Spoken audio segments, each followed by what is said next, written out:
Hola, en este video vamos a examinar de manera sucinta algunos aspectos fundamentales para entender de dónde viene China como nación en el contexto histórico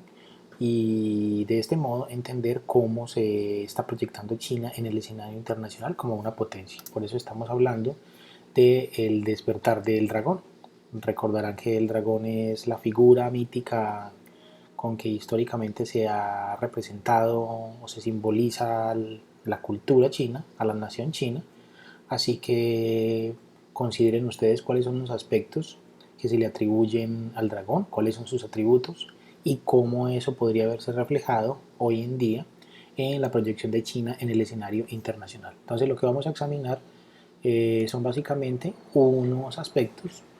que nos ayudan a entender cómo viene surgiendo China en el escenario mundial como una nueva potencia, entender que China es una nación muy antigua en la historia de la humanidad, quizá de las actuales potencias es la nación más antigua, quizá, eh, y eso nos permite entender la importancia de los grandes cambios políticos, económicos y sociales que ha vivido el país a lo largo de su historia, pero que particularmente lo vamos a examinar desde el siglo XX en adelante en este video. Lo que vamos a examinar antes de eso es algunos aspectos que nos ayudan a recordar por qué China es tan importante no solo para la historia de Asia, sino a la larga para la historia de la civilización humana. Estamos hablando de un pueblo que le ha hecho grandes aportes a la civilización,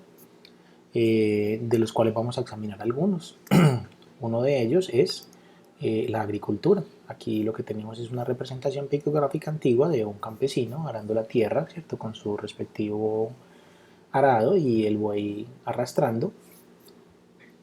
Y simplemente es una representación que nos recuerda cómo algún lugar en el noreste de China, en la desembocadura del río Amarillo, empieza a surgir una de las primeras sociedades agrícolas de la que se tiene historia, de la que se tiene registro, así como también se registran surgimientos de sociedades agrícolas en Mesopotamia, en algunos lugares focalizados de Europa y las primeras sociedades agrícolas en el continente americano. Entonces la agricultura también es un gran aporte que hace la civilización china. Tenemos también la brújula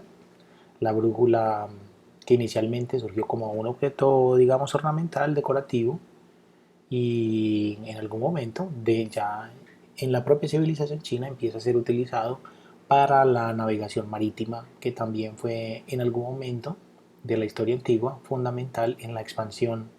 de la cultura y de las redes comerciales de la naciente nación china. El papel también es un elemento de innovación muy importante, ¿cierto? A partir de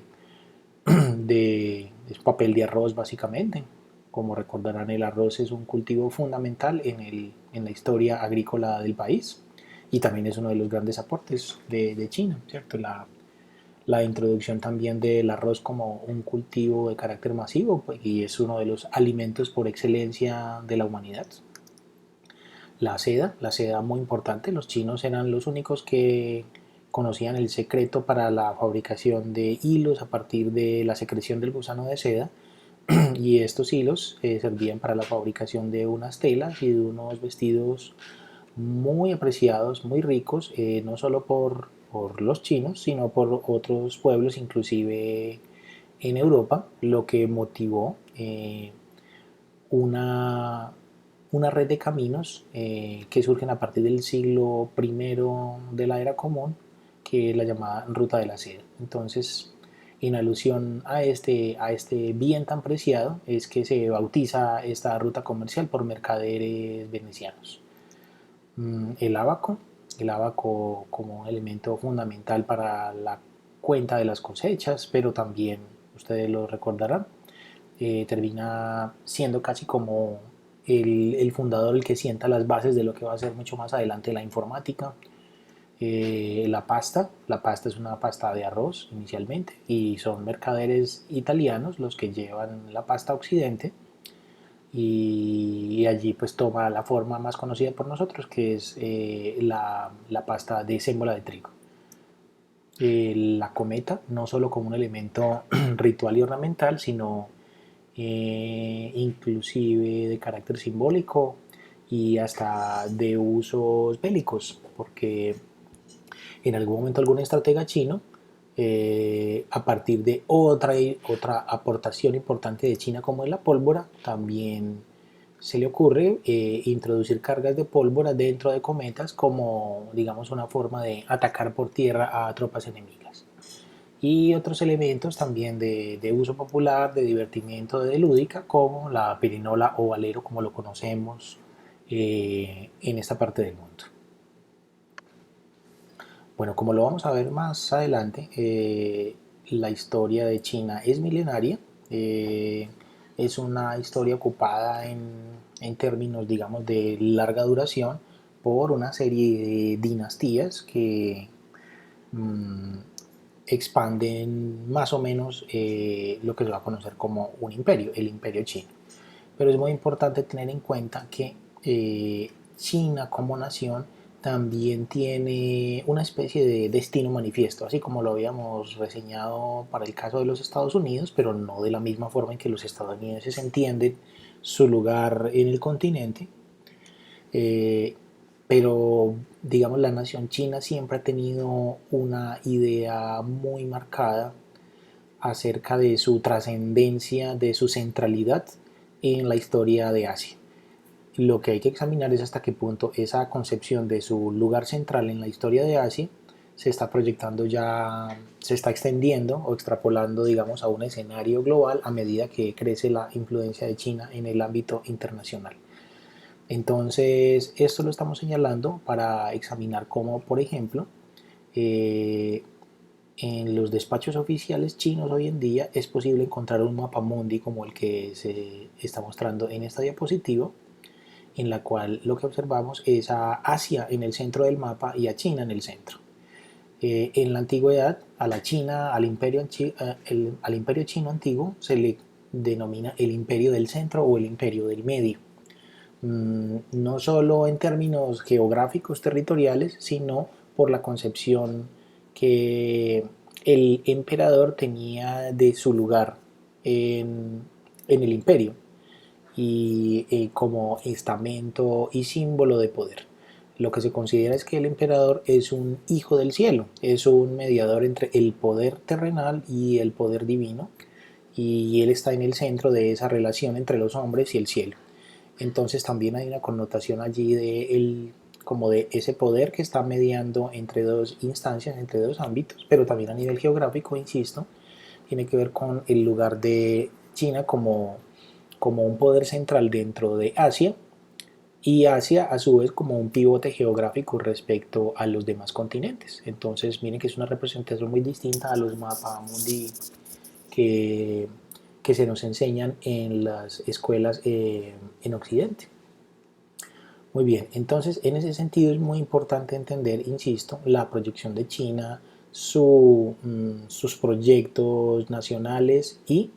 su, la forma en que se despliega actualmente la influencia de China en el escenario internacional.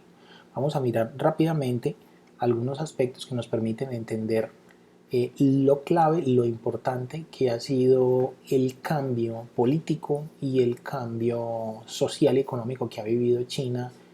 en un siglo que fue fundamental para su historia moderna, que como es el siglo XX. Entonces, lo que vamos a examinar es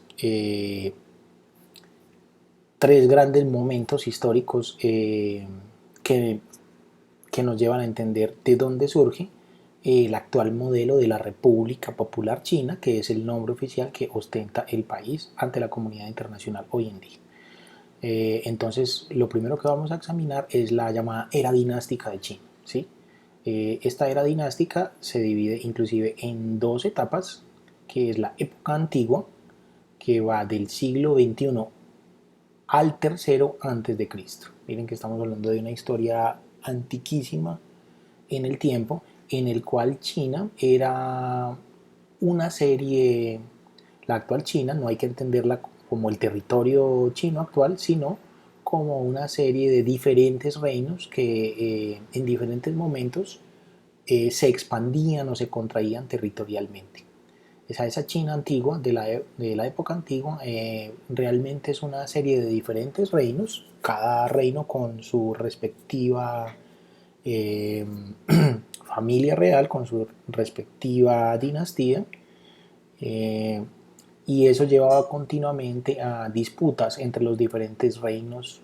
por la conquista de territorios, por lograr ventajas, por lograr posiciones estratégicas respecto a una ruta comercial, acceso a un río, acceso a un mar, etcétera. Entonces no estamos hablando de una China unificada necesariamente territorialmente, hasta que a partir del siglo III antes de Cristo algunas de esas dinastías empezaron a tener más prevalencia sobre otras, y finalmente alguna de ellas eh,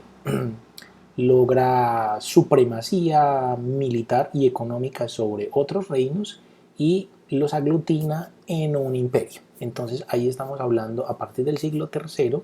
de una época imperial. Y observen ustedes que esta época imperial se extiende hasta el siglo XX después de Cristo, o sea que estamos hablando de una etapa muy larga de una China imperial en la cual eh, el gran líder era, el gran monarca era un emperador. Aquí tenemos una representación de uno de los tantos emperadores de las diferentes dinastías que gobernaron a China inclusive hasta el siglo XX de la era cristiana. O sea, muy, muy cerca en el tiempo. En términos históricos eso está bastante cerca. Entonces lo que quiero decir con esto es que China entra al siglo XX todavía siendo un imperio en términos de la antigüedad, en términos de la configuración de sus sistemas económicos y políticos, de sus jerarquías de poder. Entonces lo que tenemos es una China que entra al siglo XX con un sistema de gobierno en el cual hay un poder central que aglutina totalmente el poder del territorio, el poder del Estado, una relación totalmente vertical del poder entre el soberano y los súbditos. Hay que recordar que para los chinos, ya lo había mencionado, el emperador es hijo del cielo. Entonces no solo hay una relación de obediencia y sumisión en tanto figura central del Estado, sino en tanto que se considera casi un semidios a un emperador. Pero hay que contrastar la situación de esta China que entra al siglo XX en esta condición de un imperio muy antiguo con unas instituciones imperiales antiquísimas, en contraste con todos estos procesos revolucionarios que ha venido viviendo Europa e inclusive América en los últimos 2 siglos, o sea, desde el siglo XVIII en adelante. Estamos hablando de la revolución industrial, de todas estas revoluciones liberales que van haciendo que muchos estados pasen de monarquías a repúblicas. Entonces, mientras en Europa y en América están viviéndose unos efervescentes procesos revolucionarios en la economía, en la política, esta China que entra el siglo XX parece una China muy anquilosada en el pasado, con unas estructuras, con unas instituciones muy pesadas. Parece una China que no termina de despertar realmente a la modernidad. De hecho, prácticamente el modelo económico que está imperando en esta China imperial del siglo XX es un modelo feudal. Entonces, esto es importante tenerlo en cuenta porque de todas maneras en algunos sectores sociales de esta China que entra al siglo XX hay círculos, digamos, intelectuales, hay una, digamos, una naciente burguesía, si se quiere, de manera subrepticia, hay algunos sectores del ejército, hay entre sectores estudiantiles, campesinos, empieza a surgir una inquietud por un cambio de modelo para la China, para esta China que necesita como abrirse a estos cambios, abrirse a una economía cada vez más dinámica, a unas relaciones internacionales cada vez más complejas. Y esto nos lleva a que a comienzos del siglo XX se desate una guerra civil dentro del país. De un lado las facciones que buscan defender las instituciones del imperio, las instituciones imperiales dinásticas, y por otro lado quienes quieren implementar una China de carácter republicano, fundar una república para China, en los términos en que se entiende una república en Occidente, con una separación de poderes, con unas instituciones de carácter democrático, y eso genera un choque muy fuerte de poder en una sociedad que históricamente viene de un modelo muy distinto a lo que plantean estas repúblicas. Pero lo cierto es que este proyecto republicano logra triunfar, logra imponerse y derrocar al imperio. Entonces es fundamental entender que hay un gran primer cambio en esta China que pasa de un modelo dinástico muy antiguo a un modelo republicano, cosa que no se da de la noche a la mañana, insisto, y tampoco se da de manera fácil porque implicó inicialmente una confrontación armada entre las facciones republicanas y las facciones que querían mantener el imperio. Entonces triunfa, digamos, este primer modelo, pero es un modelo liberal en el sentido de abrir a China a la inversión extranjera, abrir a China hacia el capitalismo, empezar a dotar a China de unas industrias, empezar un proceso de modernización industrial del país, así como había sucedido ya en Europa y en Norteamérica principalmente. Entonces acá inicialmente tenemos que aparece una serie de organizaciones políticas, de todas las cuales la que se impone y se hace con el poder es el llamado Kuomintang. Históricamente se conoce como el Kuomintang, el KMT, que es un partido nacionalista y cuyo primer presidente es Sun Yat-sen. Entonces ocurren estas cosas fundamentales y China pasa a denominarse oficialmente como República de China. República de China, con Sun Yat-sen como primer presidente. Pero realmente la figura central dentro del Kuomintang durante estos primeros años de vida republicana de China es la figura de Chiang Kai-shek, que llegó a ser presidente de China en 1920. Este señor es un militar de carrera y es la figura más importante, la más destacada del Kuomintang. Ahora bien, en paralelo con el surgimiento de este modelo republicano de orden, de corte liberal, muy abierto al mercado, que quiere establecer unas, digamos, unas reglas de juego que acerquen a China al modelo democrático occidental, también va surgiendo, también va surgiendo en paralelo un modelo que está más en sintonía con el marxismo, con las ideas de Marx y con lo que más adelante va a suceder, que va a desencadenar la fundación de la Unión Soviética. Lo que quiero decir con esto es que en paralelo con el surgimiento de esta llamada Primera República de orden de corte liberal, está surgiendo también la idea de una China que no se oriente, que sí se mantenga como una república, que no vuelva a ser un imperio, pero que esté regido bajo la doctrina del socialismo. Pero como en este momento de la historia de China lo que está imperando es este régimen liberal, esta orientación hacia una China que se va a abrir al sistema capitalista, eh, entonces lo que estamos viendo es que aunque hay este proyecto de establecer esta república liberal, hay una creciente tensión con una idea, con un proyecto de una China orientada hacia el socialismo, y esta es una idea que va a liderar el señor Mao Zedong o Mao Zedong, que es una figura muy importante que empieza a tomar mucha fuerza entre los campesinos y la naciente clase obrera que está surgiendo en el país. Pero es una incipiente clase obrera porque recordemos que lo que está haciendo el Kuomintang en estos primeros años de la etapa republicana, de la Primera República, es modernizar la economía china. Recuerden que estamos hablando de un paso de un sistema feudal a, a un sistema, inclusive como saltándose de alguna forma todos estos surgimientos de estas actividades mercantiles, preindustriales que surgieron en Europa y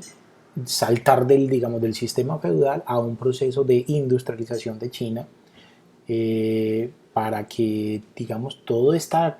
clase campesina, que es la que principalmente impera en el país, empiece una parte de ese campesinado a incorporarse como fuerza de trabajo en las incipientes industrias chinas.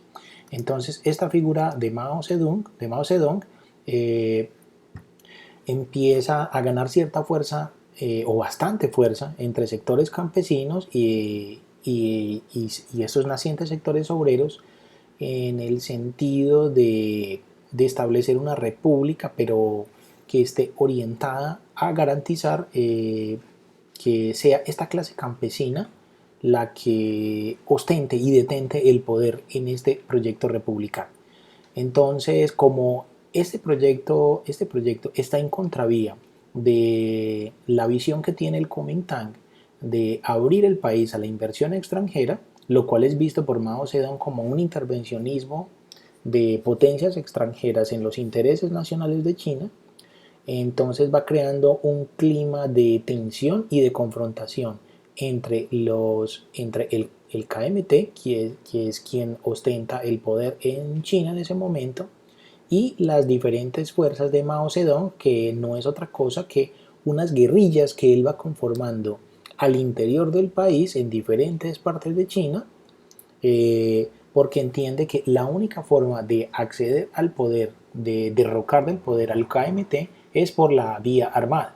que de ninguna otra forma entonces lo va a lograr, y esto nuevamente pone a China otra vez en un escenario de confrontación civil, así como ya recientemente lo había vivido con el derrocamiento de esta época imperial del emperador. Nuevamente estamos en un escenario de confrontación civil, esta vez entre dos modelos republicanos antagónicos, uno de carácter liberal y otro orientado hacia el socialismo. Entonces, lo que está viviendo China entre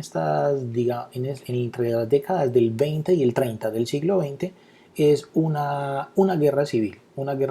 por el poder entre las facciones del KMT y las facciones maoístas. En ese momento, Japón, que es un imperio también, está viviendo un momento expansionista, está desarrollando un proyecto expansionista que lo lleva a invadir territorios de Asia continental, y eso afecta necesariamente al territorio chino. Una parte de China, el, el, la región que se conoce como Manchuria, en el norte de la actual China, es invadida por Japón, y eso, digamos que de alguna forma momentáneamente hace que tanto las facciones del KMT como las facciones de China, de Mao, perdón, consideren que hay un enemigo común, que es Japón. Este Japón que está buscando extenderse por el territorio chino y por el sudeste asiático. Entonces, digamos que momentáneamente esta confrontación civil entre estas dos facciones en China, digamos que entre comillas se unen para combatir a un enemigo común, que es Japón, como nos lo sugiere esta imagen que está en la parte inferior derecha, que muestra a un destacamento de Japón que está en confrontación. Entonces ahí se desata lo que se llamó la Segunda Guerra Sino-Japonesa, entre 1937 y 1949. Es la segunda porque ya en el siglo XIX chinos y japoneses ya se habían también enfrentado. eh, Tanto China como Japón son naciones que históricamente tienden a la confrontación, porque las dos tienen, digamos, cada una su concepción de su lugar central en la historia de Asia, y también han tenido etapas expansionistas. Entonces, esta Segunda Guerra Sino-Japonesa, insisto, entre comillas, une tanto al ejército nacional chino, que en ese momento es comandado por el Kuomintang, y el Ejército Popular de Liberación, las Fuerzas de Liberación que han conformado Mao Zedong. Y digamos que los dos combaten en diferentes partes de China a los invasores japoneses, aunque no significa que necesariamente tanto el ejército chino como las fuerzas, las guerrillas maoístas se consideran aliadas, simplemente que hay un enemigo común que en ese momento, digamos, atender y expulsar del territorio. Entonces, digamos que China en ese momento, durante la Segunda Guerra Sino-Japonesa, realmente está viviendo dos guerras. Está viviendo dos guerras. La guerra pues, de defensa del territorio, de expulsión del invasor japonés, pero también en otros lugares de China, en otros escenarios, sigue la confrontación entre las guerrillas maoístas y el ejército republicano. Esta situación de la guerra, digamos que es exitosa para China en cuanto que el resultado es la expulsión de Japón del territorio chino, pero esta guerra debilita mucho al ejército chino y esta circunstancia termina siendo favorable, determinante, clave para el triunfo de las guerrillas maoístas y el derrocamiento del régimen del Kuomintang. Entonces, esto es fundamental porque a partir de 1949 empieza una era maoísta para China que es fundamental. A partir de 1949. Entonces, triunfa la revolución maoísta y a partir de entonces China vira hacia el socialismo desde 1949 y en teoría es el año en que se sientan las bases de lo que es el actual modelo político de China. Entonces, era, en esta era muy importante, China pasa de llamarse República de China a República Popular China. En tanto que el término popular alude a que esta revolución que triunfa es principalmente una revolución campesina. Lo que se considera es que todas estas fuerzas campesinas que apoyaban a Mao son las que lo llevan al triunfo militar y a la refundación de una, si se quiere, una segunda república, pero de orientación socialista. Entonces, básicamente, lo que sucede con Mao es que a partir de que él llega al poder en China y se va a quedar en el poder hasta 1976, empieza una serie de profundas reformas que mantengan la condición de república de China en el sentido de que hay un poder central del Estado, pero que es un poder que proviene del pueblo, en ese sentido se considera república, hay unas instituciones de justicia, hay unas instituciones legislativas y unas instituciones ejecutivas que forman la estructura central del Estado, pero obviamente bajo la figura y el liderazgo de esta figura tan importante, no solo en la historia de China, sino en la historia del siglo XX, como la figura de Mao Zedong. Entonces, Mao Zedong lo que busca es no solo introducir a China bajo un sistema económico y político socialista, sino que lo que quiere Mao Zedong es una verdadera revolución que lleve a China directamente hacia la fase comunista del socialismo, es decir, a implementar una serie de reformas de tal tamaño que inclusive lleven a la desaparición de partidos políticos en China y a un sistema de colectivización de la tierra, de colectivización de la producción que lleven a China a establecerse como un estado comunista, saltándose de alguna forma, digamos, lo que se había planteado en la teoría marxista acerca de cómo los países las que adopten el socialismo termina siendo como una fase de transición desde el capitalismo, pasando por el socialismo hacia el comunismo. Lo que creía Mao era que China directamente podría empezar a establecerse como un estado comunista, entonces lo que hace es desplegar toda una serie de profundas reformas, una de las cuales, quizá la más importante, es todo un proceso de colectivización de la tierra, de prescripción, de prohibición de la propiedad privada en China y del establecimiento de grandes, inmensos haciendas, lugares, parcelas de cultivo, donde los campesinos chinos iban a sembrar la tierra y toda esa producción, digamos, se repartía, se repartía de manera más o menos equitativa entre la población china, Y lo que buscaba Mao con esto era convertir a China en la gran potencia agrícola mundial, que China se convirtiera en el gran proveedor de insumos agrícolas para la industria y para la seguridad alimentaria a nivel mundial, con la producción de cebada, de arroz, de trigo, en fin, aprovechando el inmenso territorio y las inmensas posibilidades de potencialidades agrícolas del país. Entonces, esta era maoísta de la República Popular China, digamos que en términos políticos fue exitosa en cuanto que volvió a poner a China en el mapa mundial. China venía como en un siglo XIX muy como expuesto a intereses coloniales occidentales. Esta primera república, digamos, no tomó mucha fuerza en cuanto que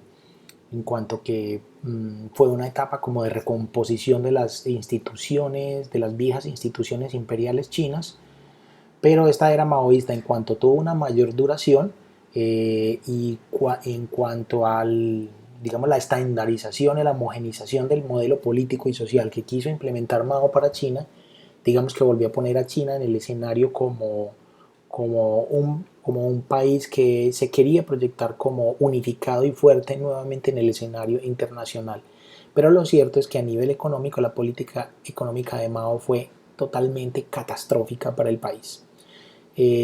Su política económica bandera llamada el Gran Salto Adelante, con la que buscaba, como ya había señalado, convertir a China en una potencia agrícola, resultó catastrófica porque no solo no se lograron las metas de producción que había establecido Mao, que exigía Mao al campesinado, sino que inclusive eso desató una hambruna que mató a millones de personas en China. Entonces, esto sumado a un régimen que cada vez se convertía en régimen más autoritario, más paranoico respecto al surgimiento de posibles disidencias de movimientos que a juicio de Mao podían considerarse, podía considerar el que lo que buscaban era aburguesar a China. Eso empezó a hacer que la oposición a Mao desde el Partido Comunista Chino empezara a ser cada vez más fuerte. Tengan en cuenta que el Partido Comunista Chino, a partir de 1949, se convirtió en el único partido legal en China, el partido del pueblo a juicio de Mao Zedong y de los subsiguientes líderes de China. Entonces, dentro del Partido Comunista Chino, cada vez había una mayor oposición a las políticas económicas de Mao Zedong y al creciente autoritarismo y persecución a lo que él consideraba disidencias, y principalmente digamos, es el liderazgo de esta oposición estaba en cabeza del señor Deng Xiaoping, que finalmente se hace con el poder en China a partir de la circunstancia de que Mao Zedong muere en 1976, y entre el 76 y el 78 hay, digamos, una recomposición de las estructuras de poder al interior del Partido Comunista Chino, pero finalmente el ala reformista del Partido Comunista Chino es la que se impone con el poder del partido, y al imponerse con el poder del partido se impone, significa que asume el poder del Estado. Entonces China entra en una etapa reformista desde 1978, liderada por el señor que está en la imagen, Deng Xiaoping,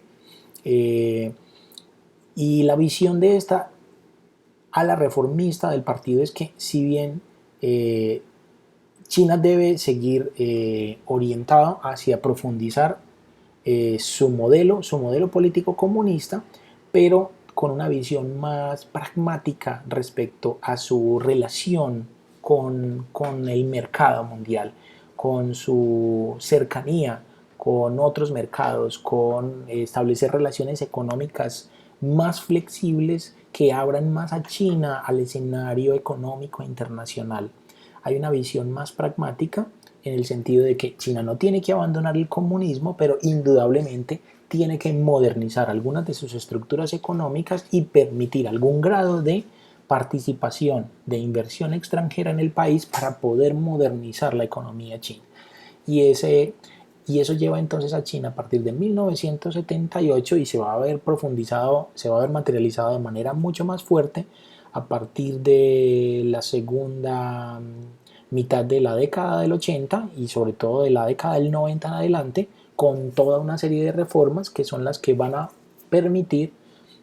y a apalancar el espectacular crecimiento económico que China ha vivido en los últimos 30 años. Entonces, consideremos a Mao Zedong como el padre de la República Popular China, pero Deng Xiaoping es considerado el padre del modelo económico exitoso que tiene a China hoy, siendo la segunda potencia económica mundial. Entonces, desde Deng Xiaoping y los siguientes jefes de Estado chino mantienen este talante reformista, este talante que permite que China cada vez más se abra al mercado internacional, que empiece un proceso fuerte de industrialización, un proceso importante de permitir la llegada de inversión extranjera a ciertas regiones del país que empiecen a irrigar la economía y empiecen a permitir la aparición de otras actividades económicas que fortalezcan la economía del país y su relación, su proyección internacional. Y esta es la línea que se ha mantenido inclusive hasta con la llegada de este señor, que es Xi Jinping, que es el actual presidente de China, y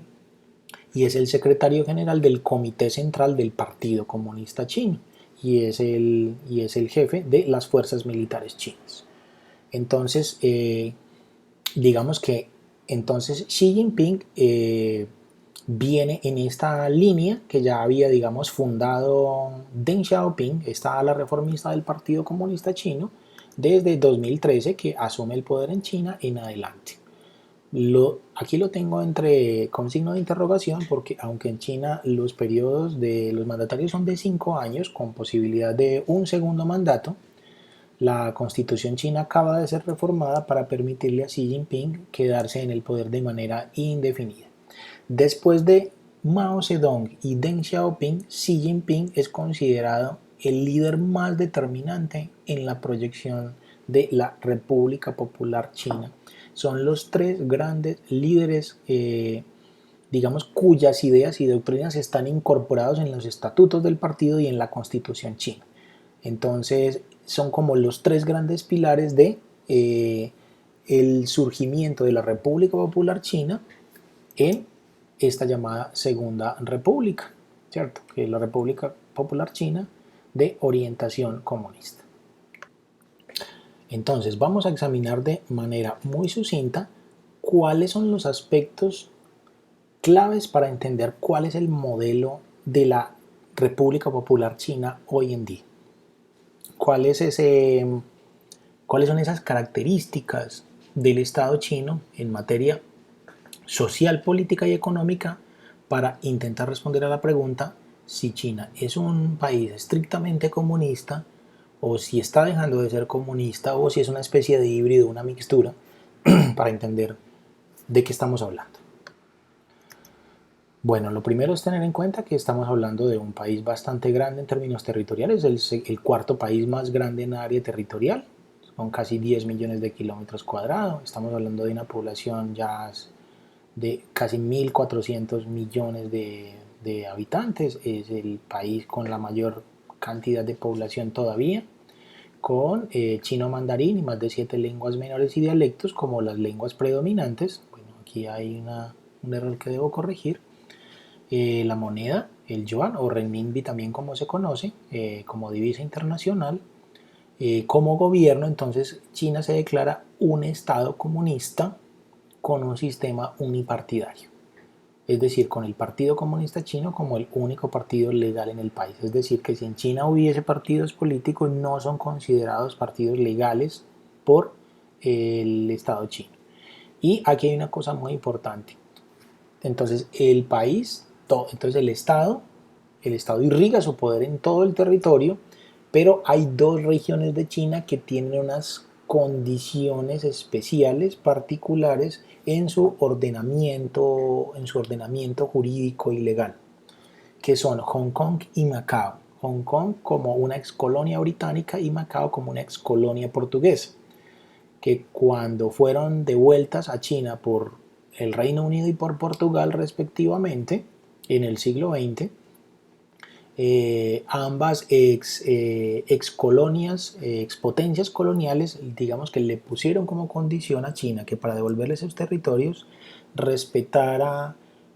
mantuviera la autonomía en cuanto al sistema económico y político que habían adoptado esos territorios mientras fueron colonias británica y portuguesa. China, digamos, aceptó esa condición inicialmente de incorporar a Hong Kong y a Macao como territorio de China, respetando esas formas de gobierno, estilo de vida y, y ordenamiento legal que tienen estas dos regiones. Y las denomina administrativamente regiones administrativas especiales. Entonces Hong Kong y Macao son China, pero en esos dos territorios operan algunas condiciones diferentes a las del resto del país. Por ejemplo, Hong Kong es la única parte del país en donde sus habitantes pueden tener acceso a cualquier sitio de internet, así como sucede en casi todo el resto del mundo, donde los habitantes de Hong Kong tienen derecho a elegir a su propio gobernante, el gobernante de la isla, o del sistema de islas que conforma Hong Kong. Mm, y en Hong Kong sí los habitantes tienen derecho a hacer huelgas, a hacer protestas en la calle, a diferencia de lo que sucede en el resto del país. Digamos que es como, si se quiere, la parte de China más conectada con Occidente como cultura. Entonces, en términos sociales y políticos, la actual China, el modelo actual de China implica que el Estado ocupa un lugar central en cuanto que controla y restringe cosas como el derecho de información, prensa y opinión de los ciudadanos chinos. En China también está restringido, como ya lo había señalado, el derecho de reunión, es decir, que en China no están permitidas las protestas o huelgas a menos de que el Estado las autorice, y es difícil que las autorice. En la China maoísta estaba proscrita, estaba prohibida la propiedad privada. El actual Estado chino está permitiendo ya formas restringidas de propiedad privada, pero el Estado es el que determina hasta qué punto los ciudadanos pueden tener propiedades. Y también hay restricciones a la formación de organizaciones sociales como partidos o sindicatos.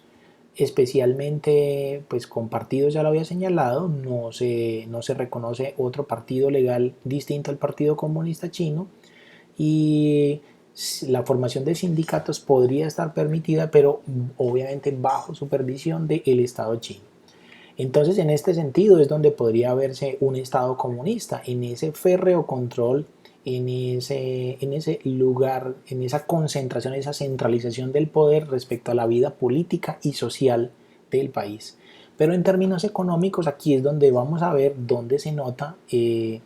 digamos, este modelo reformista que inauguró Deng Xiaoping a finales de los 70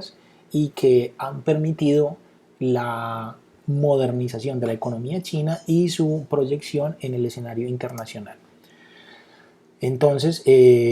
¿por qué estamos hablando de un país, dos sistemas? Un país, dos sistemas es en relación a lo que habíamos señalado con las regiones administrativas especiales, con Hong Kong y con Macao. O sea, mientras en una parte del país, digamos que rige todo este sistema de control a la sociedad china, en Hong Kong y Macao se permiten ciertas libertades, por eso se habla de un país, dos sistemas, pero en materia económica, China define su modelo económico, en fin, en general todo su modelo económico y político como socialismo con características chinas. Esa es la forma en que China define su actual modelo. Entonces, en términos económicos, lo que tenemos es que es un sistema económico abierto al mercado, pero con un fuerte control estatal. O sea, miren que en la mayoría de las economías occidentales, el Estado lo que hace es fijar unas reglas de juego a la economía, pero se deja que el mercado, que digamos que más bien que la actividad económica vaya, se mueva dentro de sus propias dinámicas de oferta, demanda, dentro de la producción, en fin. Eh, Aquí lo que sucede en China es que sí es una China más abierta al mercado, también jugando a las lógicas del capitalismo, pero con una muy fuerte participación del Estado en la regulación de la actividad económica. Entonces tenemos que la China actual es una economía de mercado orientada a la exportación, indudablemente, mire que estamos hablando del primer exportador mundial, pero con una fuerte intervención y participación estatal. ¿En qué sentido? En que el Estado es el que decide qué empresas permite que lleguen al país y, y si esas empresas le van a establecer o no competencia directa a las grandes empresas del Estado chino. En este modelo reformista, el Estado chino también le dio una importancia muy grande a modernizar, a potenciar sus grandes industrias nacionales, a apalancarlas económicamente para que sean los líderes, los dinamizadores del aparato económico chino. Pero entonces permitiendo inversión extranjera. Ahora, ¿cómo permitió esa inversión extranjera inicialmente en el país? A través del modelo de las llamadas zonas económicas especiales. Zonas del país en donde restringía menos la economía, en donde permitía unas reglas de juego más orientadas al capitalismo inicialmente para que a partir del desarrollo de esos centros industriales y financieros se empezara a irrigar todo el aparato económico chino. Entonces, en esas regiones de China, el Estado no ejercía un control tan férreo, por ejemplo, en tema de la contratación, en el tema de la tributación de esas empresas al Estado chino, para permitir que para hacer atractivas esas regiones de China a la llegada de inversión extranjera. Por eso es que estamos viendo que sobre todo en la década del 90 en adelante, muchas empresas occidentales, estadounidenses, alemanas, británicas, eh, establecen, se van a montar plantas a China porque están aprovechando la abundante mano de obra, digamos la disposición cultural de los chinos frente al trabajo, pero también en relación para aprovechar las ventajas que está dando el Estado chino en cuanto al pago de impuestos, la tributación o la exigencia de condiciones laborales para los trabajadores chinos en ciertas regiones del país. Entonces lo que estamos viendo es una gran apertura de China al mercado, una gran apertura a la llegada de inversión extranjera a ciertas regiones del país. Y otra cosa muy importante del modelo económico chino es una muy fuerte relación entre las empresas del Estado y la banca estatal china, en el sentido de apalancarlas financieramente. Es decir, la banca estatal china le dice a las grandes empresas del Estado: fortalezcanse, modernícense, salgan a hacer negocios al mundo, que nosotros lo apalancamos financieramente con empréstitos a muy bajos intereses, casi a cero intereses, pero el objetivo es hágase grande, fortalezcase, salga y haga negocios al mundo. Entonces, básicamente, este modelo es el que empezó a apalancar y a potenciar el crecimiento económico chino en casi 3 décadas, inclusive más de 3 décadas. A partir de la década del 80 donde empieza a verse un crecimiento sostenido de la economía china a tasas entre el 12% y el 6% en los momentos, digamos, de relativa contracción de la economía, de ralentización de la economía china, que es el escenario actual que estamos viviendo. Pero en el momento de mayor potencia económica china, China estaba creciendo a tasas superiores al 10% de manera sostenida, y eso es bastante en un país tan grande con los números que está reflejando y que empiezan también a apalancar otras economías del mundo en relación a la fuerte demanda de materias primas que están teniendo esos centros industriales en expansión que se están estableciendo en China. Estamos hablando que inclusive, por ahí algún dato, en el sentido de que en el momento de mayor potencia económica de China, se estimaba que unos 180.000 chinos estaban saliendo diariamente de la pobreza en el país. Así las cosas, entonces lo que tenemos hoy en día es un espectacular crecimiento de China. Algunos se han atrevido a decir que el crecimiento económico de China, el proceso de urbanización también que se vivió en China, de expansión de pequeños pueblos de 30.000 habitantes a urbes de más de 20 millones de habitantes, es el proceso de urbanización e industrialización más espectacular que se ha vivido en la historia moderna. Así pues, entonces todo este proceso de reformas, de profundas reformas, de apertura a, a las dinámicas económicas de finales del siglo XX y comienzos del XXI, pero sumado a este sistema de fuerte control del Estado sobre la vida política y social, es lo que han llevado a la proyección de la China en los términos de China en los términos en que conocemos, que hemos visto hoy en día. Lo que tenemos entonces en términos económicos es que China ya es hoy la segunda potencia económica mundial, es el primer exportador mundial de manufacturas, principalmente en estos términos, estamos hablando en términos de volumen de maquinaria, químicos, electrónica, motores, vehículos, equipo bélico.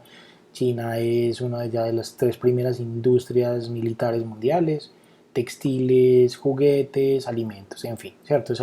Por eso es que se le ha denominado la fábrica de productos baratos del mundo, porque acuérdense que no solo es que esta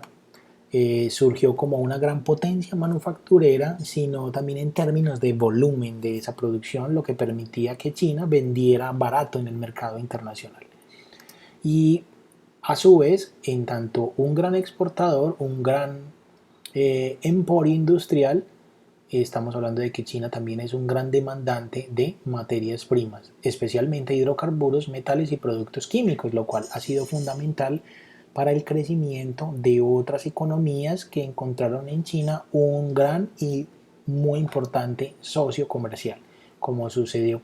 principalmente con muchas economías latinoamericanas que empezaron a tener en China su primer o segundo socio exportador. Y el crecimiento de estas industrias necesariamente motivó el crecimiento de grandes centros urbanos que crecieron de manera exponencial alrededor de estas industrias. Ustedes pueden encontrar fácilmente en YouTube videos que muestran con fotografías o con animaciones a partir de fotos el espectacular crecimiento de muchas poblaciones que se convirtieron en grandes urbes chinas. Aquí tenemos los principales centros urbanos de China: Shanghai, Pekín, Cantón, Shenzhen, Tianjin, Chongqing y Hong Kong. Pero digamos que alrededor de estos hay unas ciudades satélite que conforman unas grandes urbes de 15, 20, 30 millones. Inclusive se dice que China está planeando para futuro una gran megápolis que podría reunir unos 70 millones de habitantes. Entonces, esta potencia lleva a que China hoy en día represente cerca del 17% del PIB mundial. Todavía no está tan cerca del 25% del PIB que representa la economía estadounidense, pero tengan en cuenta que es un crecimiento en unos 30 años, que es bastante grande para un país que venía, insisto, de ser un imperio entrando el siglo XX, un imperio feudal, a convertirse en una república que inicialmente apostó por una república liberal y luego se orientó hacia la doctrina socialista en los términos que hemos visto, pero con las reformas económicas que también hemos visto a lo largo de este video. Ustedes complementaron esta presentación con el video que se les indicó que examinaran y espero una importante participación de ustedes en nuestra próxima reunión sincrónica con sus preguntas a partir de estos contenidos. Muchas gracias por su atención, les envío un abrazo y nos vemos en una próxima oportunidad.